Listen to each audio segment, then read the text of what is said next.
지난 8일 밤, 대구공항에 거대한 수송기 한 대가 조용히 착륙했습니다. 아랍에미리트에서 온 C-17이 30기의 천궁2 이도탄을 드라이브 스루처럼 싣고 날아간 광경을 본 외신들은 경악했죠. 미사일을 자판기에서 캔 음료 뽑듯 가져가냐며 혀를 내둘렀습니다. 왜 돈 많은 중동 국가들이 중국산을 버리고 한국 무기에 매달릴까요?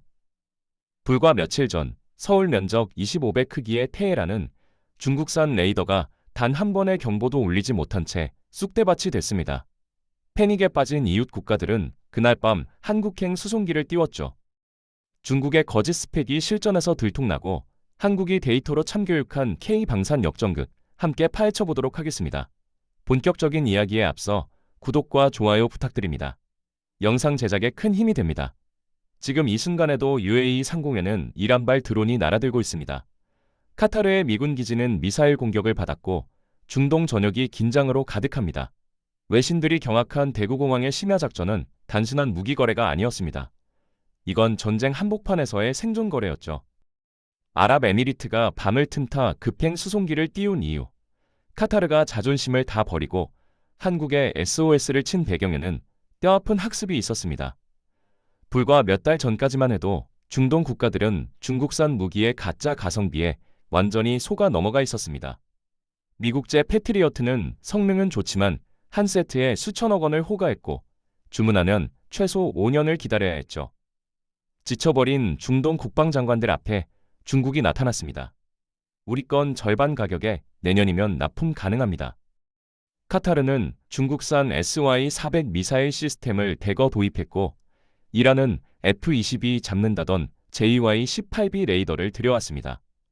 중국 관영 매체들은 세계를 상대로 거짓말을 퍼뜨렸습니다. 스텔스 전투기를 200km 밖에서 족집게처럼 잡는다. 미국 무기와 성능이 같다.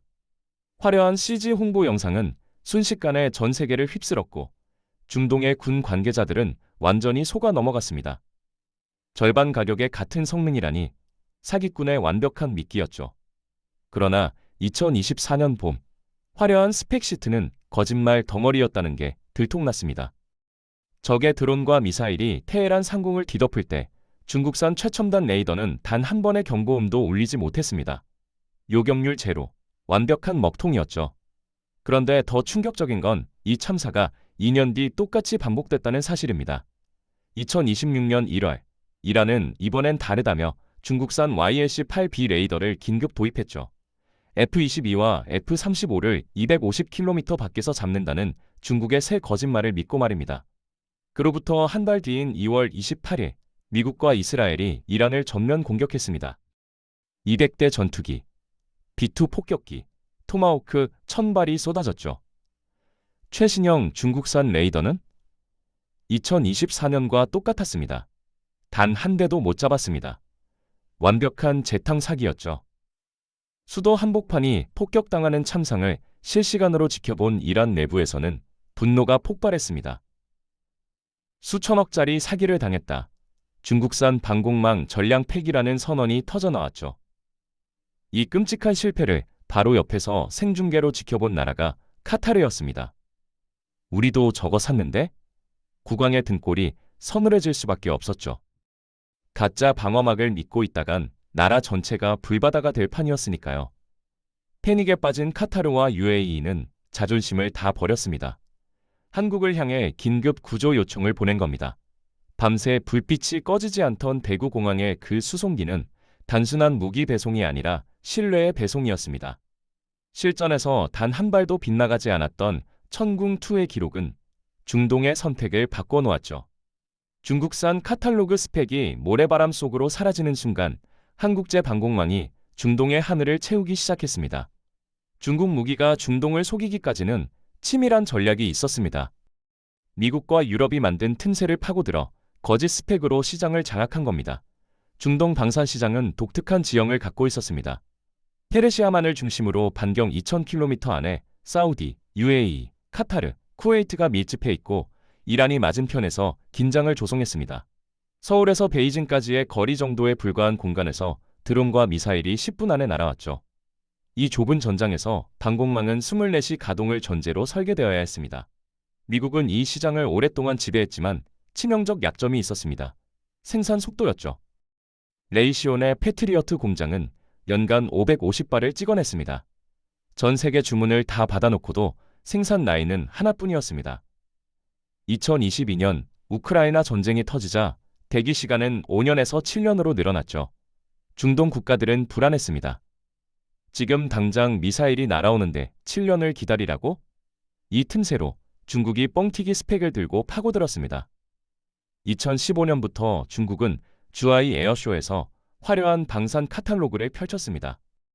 SY-400 미사일은 400km 사거리에 정밀 타격 가능, JY-18B 레이더는 스텔스기 탐지 가능이라는 화려한 거짓말을 내걸었죠. 가격은 미국제의 절반, 납기는 1년. 카타르는 2017년 SY-400을 도입했고, 이란은 JY-18B를 2020년에 들여왔습니다. 그러나 카탈로그와 현실 사이에는 거대한 간극이 있었습니다. 방공 시스템은 세 가지 물리적 조건을 충족해야 작동합니다. 탐지, 추적, 요격의 연쇄고리죠. 중국 레이더는 첫 번째 단계에서 무너졌습니다. 2024년 4월의 참사는 경고편이었습니다. 본편은 2년 뒤 똑같이 상용됐죠. 중국은 2024년 실패 이후에도 거짓말을 멈추지 않았습니다. 2026년 1월, 이번 건 다릅니다. 업그레이드된 YLC-8B는 진짜로 스텔스기를 잡습니다라며 이란을 설득했죠. 공포에 질린 이란은 또 속았습니다. 그로부터 불과 한 달 뒤 악몽이 재현됐습니다. 2024년 4월, 이스라엘과 주변국에서 발사된 드론대가 테헤란을 향해 날아왔습니다. 고도 500m 이하로 낮게 비행하는 소형 드론들이었죠. JY-18B 레이더는 이 드론들을 포착하지 못했습니다. 중국이 자랑하던 스텔스기 탐지 기능은 실험실 데이터를 뻥튀기한 거짓이었고, 실전에서는 적어도 소형 드론 하나 못 잡는 고철 덩어리였던 겁니다. 2024년 결과는 참혹했습니다. 드론들이 수도 한복판 군사시설을 타격할 때까지 경보 한 번 울리지 않았죠. 그리고 2026년 2월 28일, 똑같은 일이 반복됐습니다. 이스라엘 전투기 200대와 미국 B-2 폭격기가 테헤란 상공을 뒤덮었습니다. 최신형 YLC-8B는 침묵했습니다. 단 한 대도 탐지하지 못했습니다. 트럼프는 기자회견에서 비웃었죠. 이란의 방공망, 레이더 남아있지 않다. 이란 국영 TV는 폭발 장면을 그대로 내보냈고 중동 전역이 이 참사를 또다시 실시간으로 목격했습니다. 2년 전 JY-18B가 실패했고 2년 뒤 YLC-8B도 똑같이 실패했습니다. 중국의 거짓말은 한 번이 아니라 두 번 들통났던 겁니다. 이란 내부에서는 즉각 반발이 터졌습니다. 수천억 원을 들여 산 방공망이 고철이었다. 국방부는 중국산 장비 전량 교체를 검토하기 시작했습니다. 화려한 카탈로그와 처참한 실전 성능 사이의 간극은 100대 0, 완벽한 사기였습니다. 이 소식은 페르시아만 건너편으로 즉시 전달됐습니다. 카타르와 UAE는 똑같은 중국산 시스템을 운용 중이었으니까요. 밤새 긴급회의가 소집됐고 결론은 명확했습니다. 중국산을 믿다간 우리도 저렇게 된다. 자존심을 다 버리고 검증된 실력자를 찾기 시작했죠. 그 시선이 향한 곳은 한반도였습니다. 사기꾼에게 당한 중동이 찾아낸 해결사는 한국이었습니다. 천궁2는 말이 아닌 실전 데이터로 이미 증명을 끝낸 상태였으니까요. 2023년 10월, UAE 상공에서 첫 번째 시험이 왔습니다. 예멘 후티 반군이 발사한 탄도미사일이 아부다비를 향해 날아왔죠. 천궁2 포대가 가동됐습니다. 요격 미사일이 발사되고 3km 상공에서 직격탄을 명중시켰습니다. 파편이 사막에 흩어졌고 아부다비는 무사했습니다. UAE 국방부는 즉각 추가 구매를 결정했죠. 그런데 이 요격에는 특별한 기술이 숨어 있었습니다.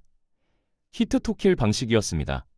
폭발로 파편을 뿌려 맞히는 게 아니라 미사일 자체가 표적에 직접 충돌해 파괴하는 방식이죠. 이건 10cm 오차도 허용하지 않는 정밀 기술입니다. 시속 2000km로 날아오는 탄도미사일을 시속 3000km로 날아가는 요격미사일이 정면으로 박살내는 겁니다. 서울역에서 발사한 총알이 부산역에서 출발한 총알과 대전 상공에서 정확히 맞부딪히는 수준이었죠. 2024년 4월, 두 번째 시험은 더 가혹했습니다. 이란이 이스라엘을 향해 180발의 미사일과 드론을 동시에 발사했습니다. 이 중 일부가 UAE 영공을 지나갔죠. 천궁2는 7분 안에 8개 표적을 탐지하고 6발을 요격했습니다. 나머지 2발은 바다로 떨어졌고요. 실질 명중률 100%였습니다. 이집트 매체는 이 장면을 걸프만 상공의 장대한 방어전이라고 극찬했고, 중동 전역이 중국의 거짓과 한국의 진실을 동시에 목격했습니다. 외신들은 한국 기술의 정밀도에 혀를 내둘렀죠. 어떻게 한 발도 빗나가지 않느냐는 질문이 쏟아졌습니다. 비결은 다층 검증 시스템에 있었습니다. 한국은 천궁2를 개발하면서 북한의 단거리 미사일을 가상 표적으로 삼았습니다. 서울까지 50km, 비행시간 2분이라는 극한 조건을 전제로 설계한 겁니다. 이 짧은 시간 안에 탐지, 추적, 요격을 완료하려면 레이더와 발사대가 0.5초 단위로 정보를 주고받아야 했죠. 중동의 탄도미사일은 상대적으로 느렸습니다. 천궁2에게는 여유 있는 표적이었던 셈입니다. 카타르는 이 데이터를 면밀히 분석했습니다.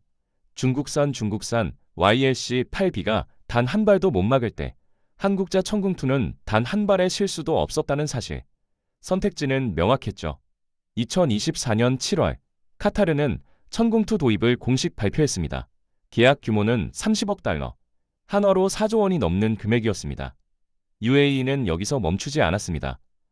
천궁2의 성능에 확신을 얻은 뒤 추가 구매와 함께 기술 이전까지 요청했습니다.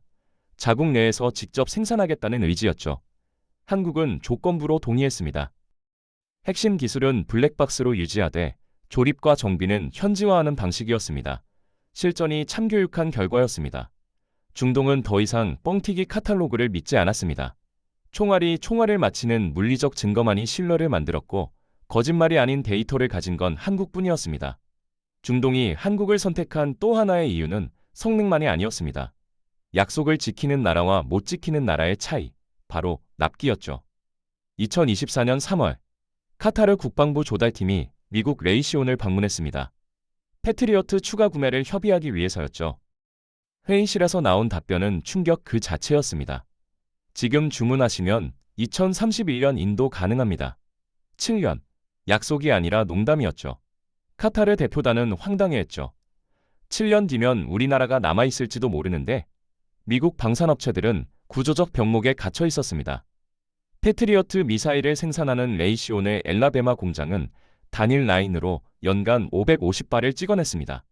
우크라이나 전쟁 이후 전 세계에서 주문이 쏟아졌지만 공장을 늘리는 건 최소 3년이 걸렸죠. 숙련 인력 확보부터 설비 투자까지 모든 게 느렸습니다. 같은 시각, 한국은 달랐습니다. 창원의 한화 에어로스페이스 공장에서는 3교대 풀가동이 시작됐습니다. 오전 8시부터 자정까지, 자정부터 오후 8시까지 불빛이 꺼지지 않았죠. 천궁2 생산 라인은 4개였습니다. 미국의 4대였습니다. 2024년 8월, UAE가 긴급 주문을 넣었습니다. 천궁2 30기, 가능한 빨리 보내달라. 한화는 3개월을 제시했습니다. 미국이라면 3년 걸릴 물량이었죠. 창원 공장은 즉시 라인을 재편했습니다. 부품 공급망을 점검하고 조립 인력을 50명 증원했습니다. 밤낮 없이 조립대에서 미사일이 쌓여갔죠. 2024년 11월, 첫 번째 약속이 지켜졌습니다. 대구공항에 UAE의 C-17 수송기가 내려앉았고 30기가 한 번에 실렸습니다. 주문부터 인도까지 정확히 90일. 외신들은 미사일 자판기냐며 놀라움을 감추지 못했죠. 이게 시작이었습니다. 그리고 2026년 2월 28일 전쟁이 터지자 똑같은 광경이 또다시 펼쳐졌습니다. 이번엔 더 급박했죠. 중동 국가들은 밤새 수송기를 띄워 한국 무기를 실어갔습니다. 이 속도의 비밀은 수직 계열화에 있었습니다. 천궁2의 핵심 부품 80%가 국내에서 생산됐습니다. 레이더는 한화 시스템, 발사대는 한화 디펜스, 유도장치는 LIG 넥스원. 모두 경부고속도로 반경 200km 안에 공장이 있었죠. 서울에서 대전, 대구까지의 거리였습니다. 부품 하나가 문제 생기면 다음날 기술자가 직접 달려갔습니다. 미국은 달랐습니다. 패트리어트 한 대를 만들려면 42개 줄을 가로질러야 했죠. 레이더는 매사추세츠, 발사대는 텍사스, 유도장치는 캘리포니아. 대륙을 가로지르는 공급망이었죠. 한 부품에 문제가 생기면 조정에만 수개월이 걸렸습니다. 현대전은 송호전으로 변했습니다. 드론 한 대 막는데 요격 미사일 한 발이 필요했죠. 2024년 중동에서는 월 평균 150발의 요격 미사일이 소모됐습니다. 재고가 바닥나면 하늘은 뚫렸습니다. 3년 뒤 줄게라는 답변은 사형 선고나 다름없었죠. 한국은 이 절박함을 뼈저리게 이해했습니다. 북한 미사일 위협 속에서 즉흥 생산 체계를 수십 년간 다져왔으니까요. 주문 즉시 생산, 생산 즉시 납품, 약속 즉시 이해. 로켓 배송급 속도가 방산에서 현실이 된 겁니다. 속도 자체가 최고의 스펙이 되는 시대. 한국은 그 선두에 서 있었습니다. 로켓 배송급 납기는 기적처럼 보였지만 그 이면에는 균열이 자라고 있었습니다. 창원 공장의 야간 조명은 6개월째 꺼지지 않았습니다. 3교대 풀가동은 생산 속도를 올렸지만 현장 인력은 한계에 다다르고 있었죠.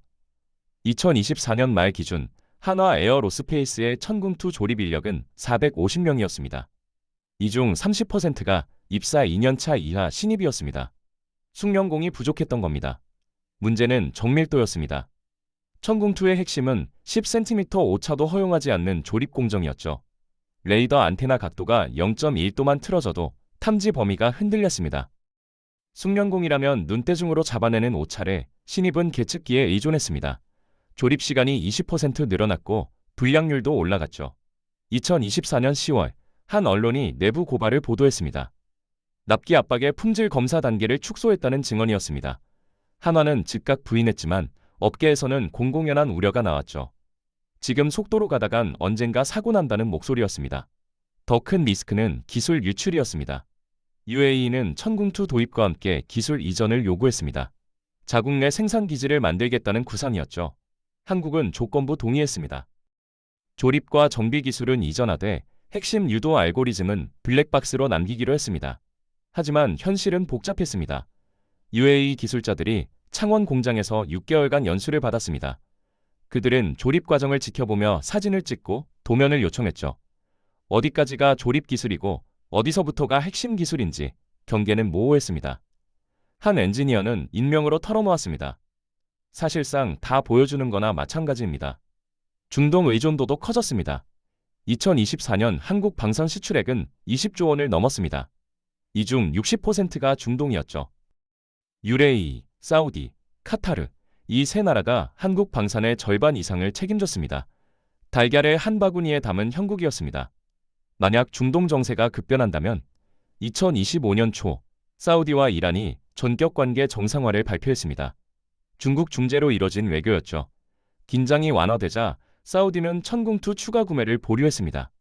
당장 급한 건 아니니까라는 이유였습니다. 한국 방산업계는 긴장했습니다. 평화가 오히려 리스크가 되는 아이러니였죠. 인력 문제는 더 심각했습니다. 방산 분야 석사급 연구원의 평균 연봉은 5,500만 원이었습니다. 같은 스펙으로 반도체 기업에 가면 7천만 원 이상을 받았죠. 우수 인력은 반도체와 IT로 빠져나갔고 방산에는 차선이 남았습니다. 2024년 한화 채용 설명회에서 한 지원자는 솔직하게 말했습니다. 반도체는 떨어졌고 여기라도 붙으려고요. 속도의 대가는 분명했습니다. 품질 리스크, 기술 유출 우려, 과도한 지역 의존, 인력 이탈, 성공의 그림자는 생각보다 짙었죠. 로켓 배송이 계속되려면 이 균열을 메워야 했습니다. 천궁2의 성공은 단일 무기 판매로 끝나지 않았습니다. 중동 방공망의 표준 자체가 바뀌기 시작했죠. 사실 생태계 구축은 전쟁 전부터 시작됐습니다. 2024년 12월 UAE, 2025년 초 사우디가 한국과 방산 협력 계약을 맺었죠. 천궁2뿐 아니라 LSAM, 레이저 무기까지 포함된 패키지 딜이었습니다. 하지만 이건 계획에 불과했습니다. 2026년 2월 28일, 전쟁이 터지자 계획이 현실로 바뀌었습니다. 중국산 레이더가 또다시 먹통이 되는 걸 목격한 카타르와 쿠웨이트까지 한국 생태계로 넘어왔죠. 지난 3월 8일 대구공항 긴급 수송은 바로 이 흐름의 결과였습니다. 전쟁이 생태계 락인을 가속화시킨 겁니다. 이건 우연이 아니었습니다. 아이폰, 에어팟, 맥북으로 이어지는 애플의 생태계 락인. 그 원리가 방산에서 작동하기 시작한 겁니다. 아이폰을 사면 자연스럽게 에어팟을 사고 애플워치를 차고 넷북을 펼칩니다. 한번 들어오면 빠져나가기 어려운 락인 효과. 방산에서도 이 법칙은 작동했습니다. 천궁2는 중층 방어를 담당했습니다. 고도 15에서 40km, 사거리 40km의 영역이었죠. 그런데 현대전은 더 복잡했습니다. 고도 50km 이상의 탄도미사일은 천궁2 범위 밖이었고 적어도 5km 이하의 자폭 드론은 과잉 대응이었습니다. 고급 요격 미사일로 싸구려 드론 막는 건 비효율이었죠. UAE는 빈틈을 메워야 했습니다. 고고도는 LSAM으로, 저고도는 레이저 무기로. 그런데 여기서 핵심은 호환성이었습니다. 천궁2의 레이더 데이터를 LSAM이 공유하고 LSAM의 탐지 정보를 레이저 무기가 받아야 했죠. 각 무기가 따로 놀면 방공망은 구멍투성이가 됐습니다. 한국 무기는 NATO 표준에 맞춰 설계된 통합 지휘 체계로 작동했습니다. 천궁2, LSAM, 레이저 무기가 모두 같은 네트워크로 연결됐죠. 한 레이더가 표적을 잡으면 0.5초 안에 모든 무기 체계가 정보를 공유했습니다. 고도와 속도에 따라 자동으로 최적 무기가 선택됐습니다.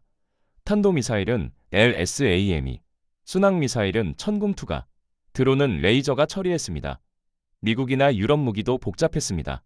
패트리어트는 레이시온, 아이언돔은 이스라엘, 레이저는 록히드 마틴. 각자 다른 프로토콜로 작동했죠. 그런데 중국은 아예 자기들끼리만 통하는 폐쇄 규격이었습니다. 세계 표준과 단절된 고립 시스템이었죠. 통합하려면 별도의 미들웨어 개발이 필요했고 비용은 수천억 원이 추가됐습니다. UAE는 간단한 쪽을 택했습니다. 한국제로 통일하는 겁니다. 한번 들어오면 나갈 수 없는 구조. 천궁, 이를 산 순간 나머지도 한국제로 채워야 효율이 나왔죠. 이건 단순한 무기 판매가 아니었습니다. 중동 하늘의 운영체제, OS 교체였고 중국 규격 OUT, NATO 표준 IN이라는 표준 전쟁의 승리였습니다. 전쟁이 생태계 확산을 폭발시켰고 지금 이 순간에도 중동의 하늘은 한국 무기로 촘촘히 엮이고 있습니다. 생태계가 커질수록 지속 가능성의 질문도 커졌습니다. 속도와 성장의 인연에서 균열을 메우는 작업이 시작됐죠. 첫 번째 과제는 인력이었습니다. 2025년 초 방위사업청은 방산특대학원 설립을 발표했습니다. KAIST와 한화가 손잡고 만든 프로그램이었죠. 석사 과정 2년 동안 등록금 전액과 월 250만 원 생활비를 지원했습니다. 졸업 후 5년간 방산업체 의무 복무 조건이었지만 반응은 뜨거웠습니다. 첫 모집에 300명이 지원했죠. 한화는 내부 시스템도 바꿨습니다. 숙련공 이탈을 막기 위해 장인 트랙을 신설했습니다. 조립 경력 10년 이상이면 연구원급 대우를 받고 연봉은 7천만 원 이상으로 올렸죠.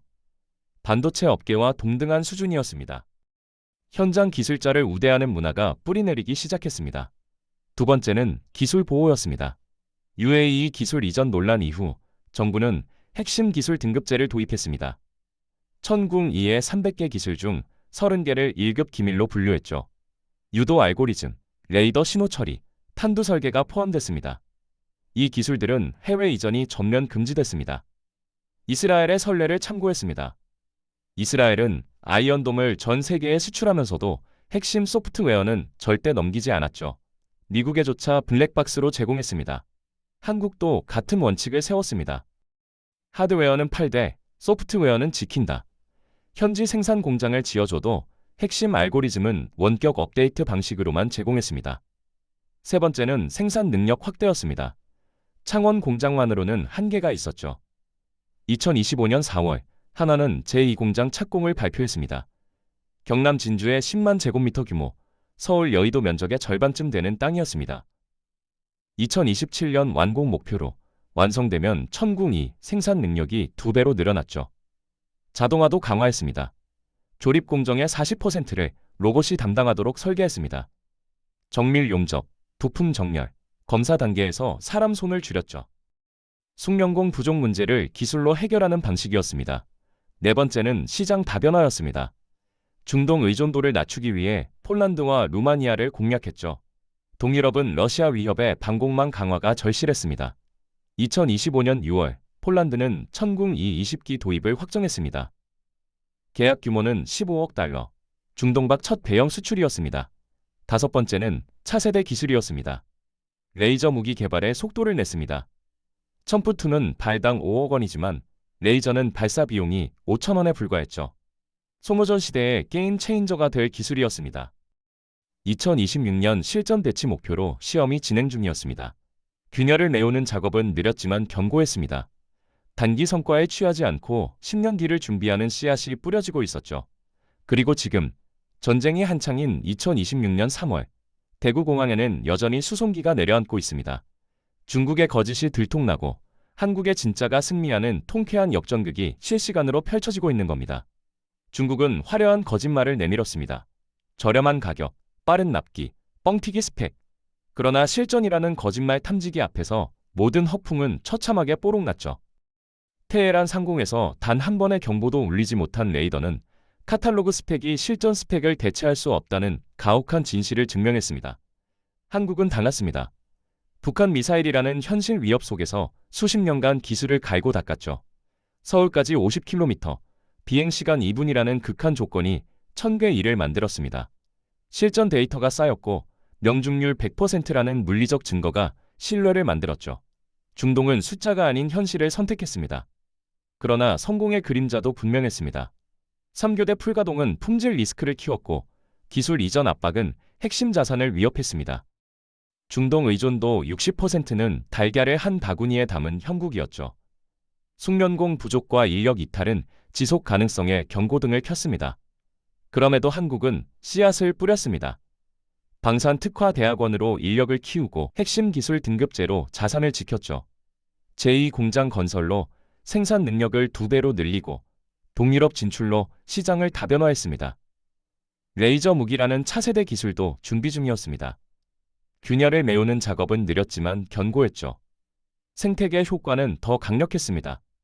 천괴, 이를 산 국가는 LSAM과 레이저 무기까지 한국제로 채웠습니다. NATO 표준 통합 네트워크가 만든 락인 효과였죠. 애플 생태계처럼 한번 들어오면 빠져나갈 수 없는 구조가 중동 전역에 뿌리 내렸고 중국의 폐쇄 규격은 설 자리를 잃었습니다. 핵심 교훈은 통쾌합니다.